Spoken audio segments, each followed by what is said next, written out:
আজকে আমাদের আজমিরা হসপিটালে বছরের প্রথম দিন। আল্লাহর রহমতে 3টা ছেলে বাবু হয়েছে, আলহামদুলিল্লাহ। প্রত্যেকটা বাবুই ভালো আছে।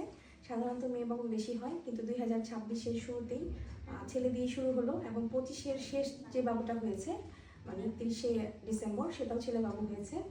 তো যাই হোক, আজকে 3টা হলো, এবং গতকালকে লাস্ট টাইমেও একটা ছেলে বাবু হয়েছে। আজকে আরও ভর্তি আছে 4জন। আল্লাহর রহমতে ওখানে ইনশাল্লাহ আশা করি মেয়ে বাবু হবে।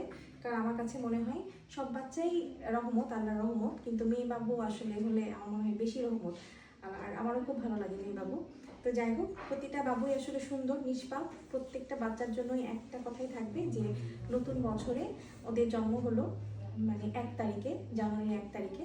ওরা যাতে মানুষের মতো মানুষ হয়, এবং ওরা যেন একদম ভালো মানুষ হতে পারে, এবং ওদের বাবা মার মনের আশা যাতে পূরণ করতে পারে। তো যে যেখানে থাকে না, আর এখানের মাঝে 2টা বাবু কট পেঁচানো ছিল।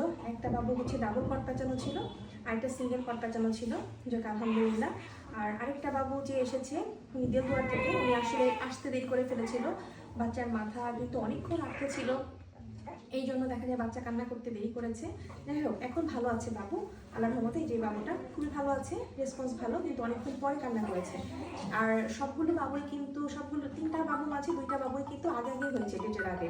তো ওদের ডেট ছিল হচ্ছে 18 তারিখ, জানুয়ারি 18 তারিখ, আর 26 তারিখ। তো এখন শীতকালে যেটা দেখা যাচ্ছে, পানি ভেঙে যাচ্ছে, প্রিম্যাচুর বেবি হওয়ার চান্স কিন্তু বেশি। কাজে আপনারা সাবধানে থাকবেন। আর পানি ভেঙে গেলেই যে সিজার করতে হয়, এই ধারণা কিন্তু ভুল। পানি ভেঙে গেলে যদি জ্বরের মুখ খোলা থাকে, তাহলে কিন্তু বাচ্চা অনেক বেশি তাড়াতাড়ি হয়। কাজে যে যেখানে থাকবেন সেখান থেকে নর্মাল ডেলিভারির চেষ্টা করে যাবেন।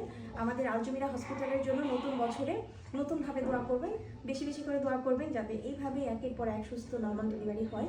আর আমাদের স্লোগান যাতে আমরা ঠিক রাখতে পারি। আল্লাহ যেন আমাদের যেভাবে পাশে আছে, এবং আপনারা যেভাবে আমাদের পাশে আছেন, আল্লাহ আমাদের যেভাবে রহমত করছে, এভাবে যেন রহমত করে যায়। ভালো থাকবেন, সুস্থ থাকবেন। আল্লাহ হাফেজ, আসসালামু আলাইকুম।